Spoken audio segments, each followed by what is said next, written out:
Did you know more than 100 million people worldwide have watched The Lion King on stage or screen and still mess up the basic plot when you ask them to explain it to a 5-year-old? Yeah, wild right. We all hum the songs and pretend we totally got the story, but when it comes down to it, most of us fumble the details. And that is exactly why we are breaking down The Lion King today, not the Wikipedia version, the real deal version that actually sticks in your brain because the songs do half the teaching for you. So, if you are learning English or just love Disney and want to flex some pop culture knowledge at your next cookout here in the United States, we got you. This is for the Bright English YouTube channel, and we are keeping it super simple, super real, and super American. No fancy words, no textbook vibes, just me and you talking like we are chilling at In-N-Out with a milkshake. All right, let us start with the story. Basic style. So, The Lion King is about a little lion cub named Simba. He is born in Africa to Mufasa the king. Think of Mufasa like the dad everyone wishes they had. Strong, kind, fair. He runs Pride Rock, which is basically the lion version of the White House, but with better views and no press conferences. Simba is next in line to be king. He is stoked about it too, like a kid in New York who just found out his dad owns the Yankees. Total main character energy. But there is a problem.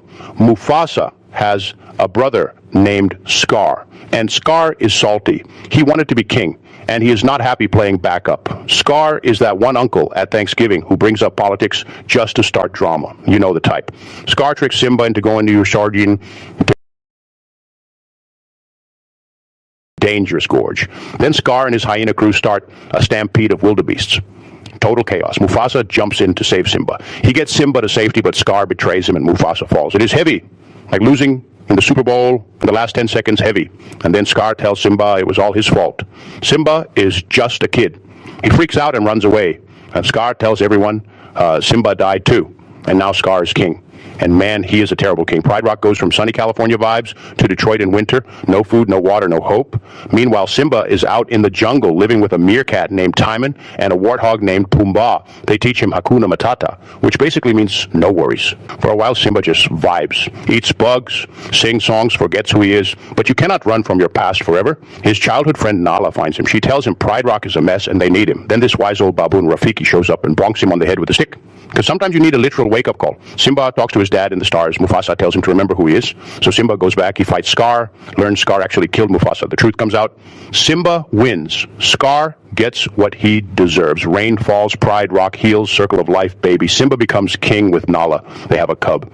And the whole thing starts again. That is it. That is the whole plot in plain English. No fluff. Now, here is where most people mess it up. They watch the movie, but they miss how the songs actually make the story easy to understand. So let me give you 5 secrets that most people get wrong about The Lion King and how the music helps you get it. First secret, people think Circle of Life is just a pretty opening. Wrong. That song is the whole thesis statement of the movie. It tells you up front that everything is connected. Birth, death, leadership, responsibility. All of it. When you hear that song, you already know this story is about growing up and taking your place in the world. Americans love a good underdog to hero story, and this song sets it up in like 3 minutes. It is like the Star-Spangled Banner for animals. Gives you chills and tells you what the game is about before kickoff. Second secret, people sleep on I Just Cannot Wait to Be King. They think it is just fun kids song. Now, that song shows you Simba's biggest flaw right away. He thinks being king means freedom and doing whatever you want. No rules, no bedtime, no veggies. Classic teenage mindset. Every American kid who ever told their mom, I cannot wait to move out, gets this song. But the movie is saying, hold up, kid. Leadership is not about bossing people around.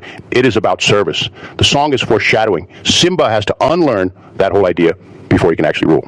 Third secret, Be Prepared is not just a villain song. It is a masterclass in manipulation. Scar is basically running a political campaign. He promises the hyenas food and power, and they eat it up.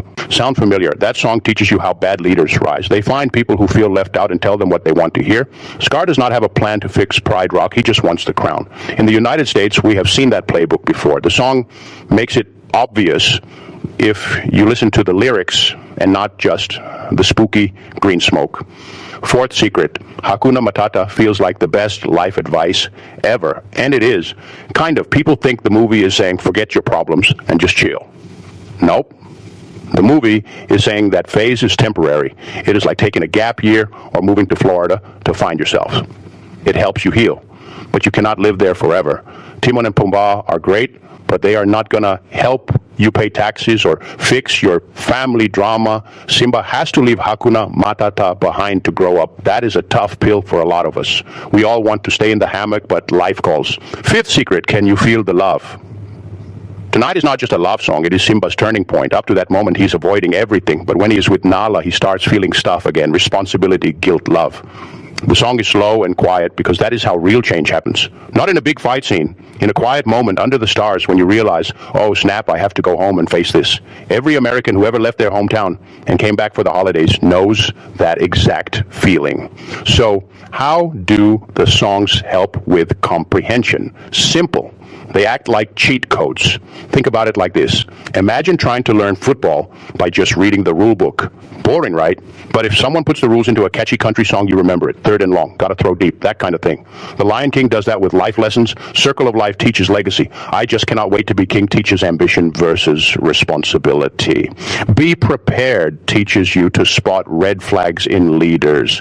Hakuna Matata teaches self-care, but also its limits. Can You Feel the Love Tonight teaches emotional awakening. Each song is a bumper sticker for a big idea. You walk away humming and suddenly you understand Simba without even trying. That is why kids all over from Texas to Tokyo can retell the story. The music drills it in.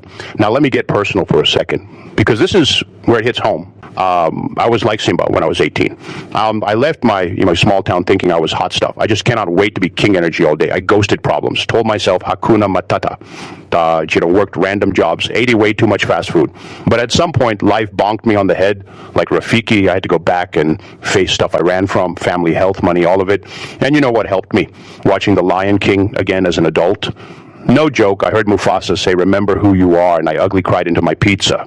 Because sometimes a cartoon lion explains adulthood better than any self-help book. That is the power of this story. It is not just for kids, it is for anyone in America who has ever felt lost and needed a reminder to step up. Whether you're in high school or paying a mortgage in Ohio, the message lands. So let us wrap this up with some real talk. The Lion King works because it is simple but deep. The plot is basic. Boy loses dad, runs away, comes back, becomes man. But the songs turn that basic plot into something you feel in your bones. They make English easier too. You learn phrases like "no worries" and "be prepared" and "circle of life." You learn emotion, you learn story structure, and here in the United States we love a comeback story. We love seeing someone own their mistakes and rise. That is why The Lion King still sells out on Broadway, and why Disney keeps remaking that American Dream nerve. Mess up, learn, come back stronger. So next time you watch it, do not just vibe to the music. Listen to what the songs are teaching you. Notice how they move the story forward. Try explaining the plot to a friend using just the song titles. I bet you can do it. Because if a warthog and a meerkat can help a lion become king, then a few Disney songs can definitely help you understand English and life a little better.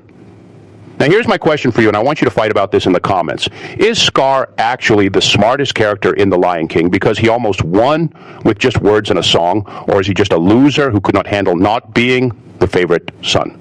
Drop your take below. And if you are team Hakuna Matata for life or team Remember Who You Are, let me know. Let the debate begin.